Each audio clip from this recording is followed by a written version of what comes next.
सिर्फ online apply नहीं करना, आपने ऑफलाइन भी अप्लाई करना। ऑफलाइन मीन्स उनको पता होता है कि ये बंदा नया आया है, इसके पास कोई एक्सपीरियंस नहीं है, इसको हम फंसा सकते हैं इजीली। एक्सपीरियंस लेना है वहाँ पे जाके, ठीक है, हमारे पास तो एक्सपीरियंस नहीं है, हम वहाँ पे जाके एक्सपीरियंस करेंगे। ऐसा कौन सा एक्सपीरियंस है जो आपको यहाँ पे आके मिलेगा? या भी वहाँ पे जाऊँ ना, लिटरली मैं भी फंस जाऊँ। मैं आपको जैसे बता चुकी, एक दफ़ा मैं फंस भी गई थी। इतने ज़्यादा तरीके होने के बावजूद भी अगर आप एजेंट के हाथों फंस रहे हैं या किसी थर्ड पार्टी एजेंसी के हाथों फंस रहे हैं, तो फिर वो तो आपके ऊपर डिपेंड करता है। आपका एक्सपीरियंस, आपका माइंड जो कहता है वो सच कहता है, ठीक जी। अस्सलाम वालेकुम everyone, welcome to a new day, welcome to a new information video. उम्मीद करती हूँ कि आप सब खैरियत से होंगे। तो जी, हमारे में से हर कोई यहाँ पे आना चाहता है, हर कोई जॉब देखना चाहता है, लेकिन हमारे में से कुछ ये लोग हैं जो बेचारे झांसे में फंस जाते हैं किसी एजेंट्स के, किसी एजेंसीज के।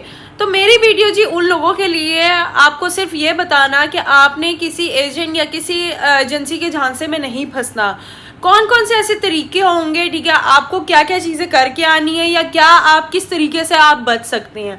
तो चलें जी, वीडियो का आगाज़ करते हैं। चैनल को जाके सब्सक्राइब कर दें, वीडियो को लाइक कर दें और अपने दोस्तों के साथ शेयर कर दें। उनके साथ भी शेयर कर दें जो बेचारे यहाँ पे आके फंसने वाले हैं, ठीक है, या आपको लगता है कि उन्होंने किसी एजेंट के हाथों वो यहाँ पे फंस चुके हैं।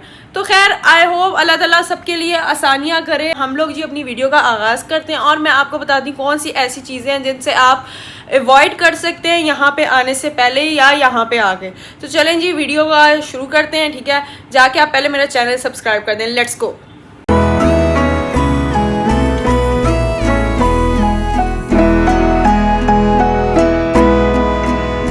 अच्छा जी, आज की वीडियो में मैं आपको बताऊंगी कि कैसे आप जॉब हासिल कर सकते हैं विदाउट एनी एजेंट या without any agency, third party agency. तो जी, हमारे में से बहुत से लोग यहाँ पे आ जाते हैं। यहाँ पे आने के बाद डिफरेंट जॉब्स पे अप्लाई करते हैं, ठीक है। जॉब पे जब कॉल नहीं आती या फिर आपको मायूसी हो जाती है, तो फिर हमें लगता है कि यहाँ पे तो जॉब्स हैं ही नहीं या मिलती ही नहीं है। तो ऐसा नहीं है, या तो हम कोई बहुत ही गलत तरीके से अप्लाई कर रहे होते हैं या तो हम फंस चुके होते हैं, ठीक है। तो सबसे पहले आपने यहाँ पे जब आना है, कुछ पॉइंट्स है, कुछ छोटी सी वीडियो है, ये ज़्यादा लंबी वीडियो नहीं है, छोटी सी वीडियो है, मैं इसमें क्लियर करूँगी। कुछ पॉइंट्स हैं जो आपको करके आने हैं जब आप यहाँ पे आने लगे, ठीक है। आप अपनी पहले ही अपनी प्रोफाइल्स वगैरह अपडेट कर लें, ठीक है, क्योंकि कुछ लोग ऐसे होते हैं हमारे में से जिनको कुछ आइडिया नहीं होता जी, हम लोग बाहर जा रहे हैं, हम बाहर जाके जॉब देखेंगे, ठीक है। बस हमें इतना पता होता है कि हमने जॉब करनी है, हमें ये नहीं पता होता कि हमारा एक्सपीरियंस क्या है, हमारा स्किल सेट क्या है, ठीक है, हमने किस जॉब के लिए कहाँ पे अप्लाई करना है। सबसे पहले आपने जब यहाँ पे फैसला कर ही लिया आने का, आपने अपना एक्सपीरियंस, अपने स्किल्स, ठीक है, अपना जॉब टाइटल आपने देख कर आना है, ठीक है। फॉर एग्जांपल, आप यहाँ पे आ रहे हैं किसी अकाउंट्स की जॉब के लिए, ठीक है, आप किसी बैंकिंग की जॉब के लिए आ रहे हैं, ठीक है। तो आपको पता होगा कि आपका एक्सपीरियंस क्या, आपका स्किल सेट क्या और आपका जॉब टाइटल क्या है, ठीक है। हमारे में से कुछ लोग ऐसे हैं एक्सपीरियंस लेना है वहाँ पे जाके, ठीक है, हमारे पास तो एक्सपीरियंस नहीं है, हम वहाँ पे जाके एक्सपीरियंस करेंगे। ऐसा कौन सा एक्सपीरियंस है जो आपको यहाँ पे आके मिलेगा? यहाँ पे सिर्फ थक के खाने का एक्सपीरियंस मेरा ख्याल है मिलता है, ठीक है। आई एम सो सॉरी अगर आप लोग को ये मेरी बात बुरी लगी हो, लेकिन ऐसा ही होता है। हम लोग पहले अपना कोई R&D नहीं करते, ठीक है, हम अपनी रिसर्च नहीं करते, हम लोग देखते नहीं है कि हम वहाँ पे जा रहे हैं, हमें क्या क्या मुश्किलात आ सकती हैं, ठीक है। सबसे पहले आपने अपनी CV देखनी है, ठीक है। CV आपने अपडेटेड रखनी है, आउटडेटेड नहीं बनानी। आउटडेटेड मीन्स आप यहाँ पे आ रहे हैं, ठीक है, एक्सपीरियंस आपने 2 साल पहले का डाला हुआ है, बीच में आ गया कैरियर गैप आ गया, तो रीज़न वहाँ पे लिखे, ठीक है। आपने आउटडेटेड CV नहीं बनानी। जो फॉर्मेट यहाँ पे चल रहा है CV का, आपने उसके मुताबिक आपने अपनी CV अपडेट करनी है, ठीक है। जैसे कि मैंने आपको CV बनाना भी सिखा दी थी। अगर आपको लगता है कि आपने अपनी CV भी अपडेट कर ली है, ठीक है, स्किल्स भी आपने मेंशन कर दिए, ठीक है, एक्सपीरियंस भी आपको पता चल गया, तो आपने वहीं से अपनी प्रोफाइल वगैरह सारी सेट कर लेनी है। जैसे मैंने आपको बताया, कुछ वेबसाइट्स हैं, ठीक है, उनके ऊपर आपने जाके अपना अकाउंट बना लेना, ठीक है। अपना अकाउंट बना लें, वहाँ पे जाके जॉब्स सर्च करें, ठीक है, वो उस बारे में आप जॉब्स देखिए। अगर आपने अभी अप्लाई नहीं करना, ऑफ कोर्स आप अपने होम कंट्री में बैठे अप्लाई नहीं करेंगे, ठीक है, क्योंकि ये होता है कि अगर आपकी बाय लक आपको कॉल आ जाती है तो आपके कहाँ पे कॉल आएगी, नंबर तो आपके पास है नहीं। और फॉर एग्जांपल आप नंबर भी ले लेते हैं, ठीक है, तो नंबर तो आपकी पहुँच पे ही नहीं होगा, वो तो किसी और के पास होगा। तो खैर, आपने वहाँ पे अपनी पहले जॉब्स वगैरह सर्च करनी है, रेलिवेंट फील्ड की आपने अपनी जॉब सर्च करनी है। उधर आपने देखना है कि मार्केट में उस जॉब की डिमांड क्या है।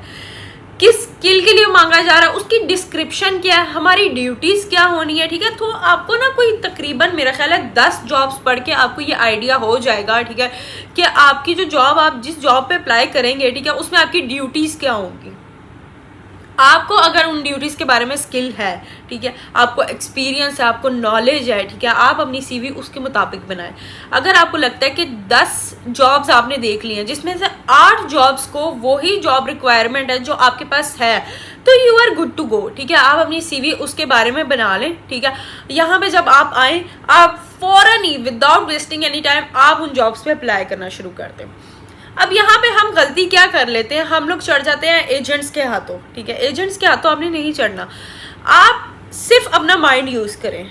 आपको पता है कोई भी पैसे से आपको कोई चीज नहीं देता, हाँ जॉब आपकी लगेगी तो आपको पैसा मिलेगा, ठीक है।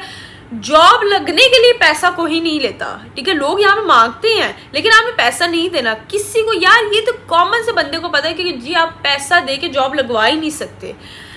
खैर आपने यहाँ पे आ जाना है, ठीक है। आपने सिर्फ ऑनलाइन अप्लाई नहीं करना, आपने ऑफलाइन भी अप्लाई करना। ऑफलाइन मींस आपने वेबसाइट्स पे जाना है, ठीक है। आपने फॉर एग्जांपल एक कंपनी में XYZ कंपनी में अप्लाई कर लिया, ठीक है।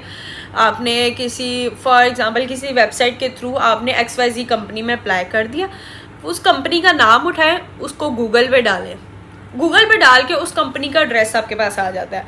या तो आप फिजिकली वहाँ पे चले जाए, अगर आप फिजिकली वहाँ पे नहीं जा सकते तो वहाँ पे कॉल करके पूछें कि can I talk to your HR। आप उनके HR से बात करें। HR से बात करने का आपको ये फ़ायदा होगा कि आपको पता चल जाएगा क्या उस कंपनी में हायरिंग हो रही है या नहीं हो रही, ठीक है। आप डायरेक्टली HR के साथ कनेक्टेड हो जाएंगे।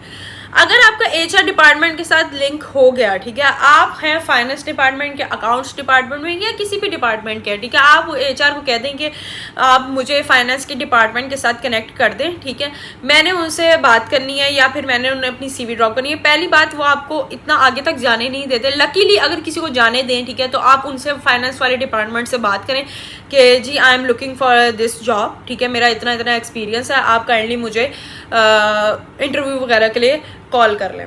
खैर ये लकीली हो जाता है ऐसे, क्योंकि 1-2 केसेस में मैंने देखा है ऐसा भी होता है। एनीवे HR तक जाना इज़ अ गुड अप्रोच। इसमें आपको फ़ायदा ये होगा कि आप सिर्फ ऑनलाइन बैठे नहीं रहेंगे, आप ऑफलाइन भी हिम्मत करते रहेंगे, ठीक है। आपको ये नहीं होगा कि यार मैंने कोशिश नहीं की, मेहनत नहीं की। हमारे में से कुछ लोग ऐसे होते हैं, कुछ फ्रेशर्स होते हैं, ठीक है, जैसे कि जो अभी एजुकेशन से फारिग ही हुए होते हैं, ठीक है, उन्होंने BS बैचलर्स मास्टर्स वगैरह करके अभी फारिग हुए होते हैं, ठीक है, उनके पास कोई एक्सपीरियंस नहीं होता, वो यहाँ पे आते हैं, ठीक है। कुछ कंपनीज ऐसी होती हैं, थर्ड पार्टी कंपनीज ऐसी होती हैं जो उनको कहीं से कॉल कर लेती हैं, जैसे कहीं आपने अपना इन्फॉर्मेशन दी हुई है किसी वेबसाइट के ऊपर, वहाँ से वो आपका नंबर लेके आपको कॉल कर लेंगे, ठीक है, आपको बुला लेते हैं वो इंटरव्यूज़ के लिए। इंटरव्यू की लोकेशन जैसे मैंने आपको अक्सर बताई है पिछली वीडियोस में भी कि उनकी लोकेशन कोई ऐसी ही अजीब और गरीब सी जगहों पे होती है, near by, specifically near by metros भी होती है उनकी, ठीक है। तो वो बुला लेते हैं हमारे में से किसी फ्रेशर को, हम जैसे लोग चले जाते हैं उनके पास, तो वो कहते हैं कि उनको पता होता है कि ये बंदा नया आया है, इसके पास कोई एक्सपीरियंस नहीं है, इसको हम फंसा सकते हैं इजीली। वो क्या करते हैं, वो आपको यार वो ऐसी गोली खिलाते हैं ना, मतलब वो आपको ऐसे गोल करते हैं ना, वो कहते हैं कि जी ये बंदा पैसे दे के ही उठेगा।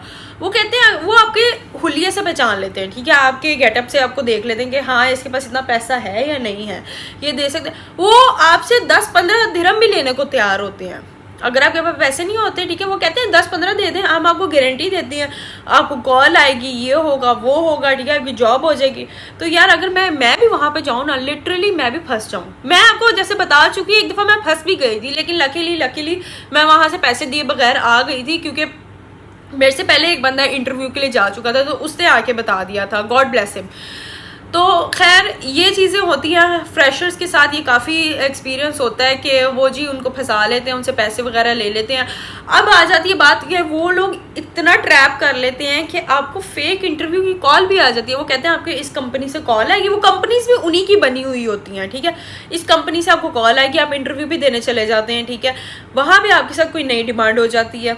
आपने फॉर एग्जांपल पैसे दे दिए, आप वहाँ पे चले गए इंटरव्यू देने के लिए, ठीक है, वहाँ पे कोई नई डिमांड हो गई, तो ये जी इन्हीं के बंदे बैठे होते हैं, ठीक है। ये सारा एक ट्रैप सिस्टम यहाँ पे इन्होंने बनाया हुआ है। इन्होंने ही यहाँ पे असल जो अच्छी कंपनीज हैं, ठीक है, उनका नाम भी ख़राब किया हुआ है। जो एक्सपीरियंस लोगों को, जो अच्छे लोगों को बेनिफिट्स भी देते हैं, अच्छे तरीके से हायर भी करते हैं, इन्होंने उनका काम भी ख़राब किया हुआ है।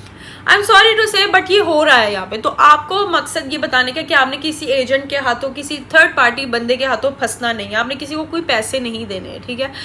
आपने फुली फ्लैज अपनी तैयारी के साथ जाना है। आपको लगता है आपकी सीवी अपडेट नहीं, आप सीवी को अपडेट करें। आपको लगता है आपके पास एक्सपीरियंस नहीं, आप एक्सपीरियंस लें। आपको लगता है आपके पास स्किल नहीं है, आप स्किल लें, ठीक है। आपने किसी चीज़ की कमी नहीं छोड़नी। आप ऑनलाइन अप्लाई करें, ऑनलाइन के साथ साथ आप वॉक इन जाएँ, आप ऑफलाइन अप्लाई करें, आप सब कोशिशें करें। अब जी हमारे में से ये कुछ गलतियां कर लेते हैं कि यहाँ पे जैसे ही फ्रेश ग्रेजुएट होते हैं यहाँ पे आ जाते हैं, ठीक है, ट्रांसक्रिप्ट के साथ आ जाते हैं। तो जी आपने यहाँ पे ट्रांसक्रिप्ट के साथ नहीं आना, ठीक है। आपके पास अगर अल्लाह करे आपकी जॉब लग जाती है, ठीक है, इंशाल्लाह जॉब लग जाती है, तो आपके पास डिग्री कहाँ से मिलेगी? डिग्री तो ऑफ कोर्स एक टाइम के बाद मिलती है आपको, ठीक है। तो आपने जब यहाँ पे आना है, काइंडली अपने पूरे डॉक्यूमेंट्स के साथ आना है, ठीक है। लकीली अगर आपकी जॉब लग भी जाती है, कुछ कंपनीज में आप कह देते हैं कि जी अभी हमारी डिग्री नहीं निकली, ये वो, तो वो आपको स्किल सेट पे या एक्सपीरियंस के हिसाब से आपको जॉब ऑफर कर देते हैं। लेकिन उसमें ये होता है कि आपको वो पैकेज थोड़ा सा कम दे देते हैं और आपसे काम ज़्यादा करवा लेते हैं। एनीवे, आपने यहाँ पे जब आना है, मेरा मकसद आपको बताने का ये है कि आपने जब यहाँ पे आना है, आपने अपनी पूरी डिग्रीज, सारे डॉक्यूमेंट्स अटेस्ट करवा के यहाँ पे लेकर आने हैं, ठीक है। अक्सर लोग यहाँ पे आ जाते हैं, उनको जी याद आता है कि जी ओहो हमारी तो डिग्री वहाँ पे रह गई है, ठीक है, हम लोग डिग्री अटेस्ट करवाना ही भूल गए हैं, ठीक है। फिर वो डिग्री अटेस्टेशन के चक्करों में एक और वीज़ा लग जाता है। तो जी आपने ये काम नहीं करना, ठीक है। आपने अपनी डिग्रीज वगैरह टेस्ट करवा के आना है, सारे डॉक्यूमेंट्स लेके आने, अपनी सीवी बना के आनी है, अच्छी सी सीवी बनानी है। अपनी एग्जिस्टेंस आप बनाएं इन वेबसाइट्स के ऊपर, ठीक है, जो जॉब पोर्टल वेबसाइट्स हैं उनके पर अपनी एग्जिस्टेंस बनाएं, अपना एक्सपीरियंस अच्छा सा लेकर आएँ, ठीक है। आपके पास स्किल है, स्किल को लेकर आएँ, यहाँ पे यूटिलाइज़ करें, ऑनलाइन अप्लाई करें, ऑफलाइन अप्लाई करें, कॉल करें, ठीक है, गूगल से नंबर निकालें, कॉल करें, कंपनीज़ को अप्रोच करें। तो ये सारे तरीके हैं। इतने ज़्यादा तरीके होने के बावजूद भी अगर आप एजेंट के हाथों फंस रहे हैं या किसी थर्ड पार्टी एजेंसी के हाथों फंस रहे हैं, तो फिर वो तो आपके ऊपर डिपेंड करता है। तो जी ये थी मेरी छोटी सी वीडियो। आई होप ज़्यादा मैंने आपका टाइम नहीं लिया होगा। आपको सिर्फ बताना मेरा मकसद ये था कि एजेंट्स के अलावा, थर्ड पार्टीज़ के अलावा भी दुनिया है, ठीक है। आपका एक्सपीरियंस, आपका माइंड जो कहता है वो सच कहता है, ठीक है। आपने किसी के पैसे नहीं देने, किसी के हाथों फंसना नहीं है। जो चीज़ है गूगल पे पड़ी हुई है, गूगल पे जाके आप सर्च करें, ठीक है, कंपनीज़ के बारे में सर्च करें, उनके एचआर्स को कॉल करें, उधर अप्रोच करें, ठीक है, अप्लाई करें, अपने डॉक्यूमेंट्स वगैरह सारा कुछ लेकर आएँ, तो इंशाल्लाह अल्लाह ताला आपके रास्ते आसान करेगा। आई होप आपको मेरी वीडियो अच्छी लगी होगी। अगर अच्छी लगी होगी तो थम्स अप दे दीजिएगा और कमेंट करके बता दीजिएगा। इंशाल्लाह मिलते हैं नेक्स्ट वीडियो में। तब तक के लिए अपना बहुत सारा ख्याल रखें, चैनल को सब्सक्राइब कर दें, बेल आइकन को प्रेस कर दें। See you all in the next video. अल्लाह हाफिज़।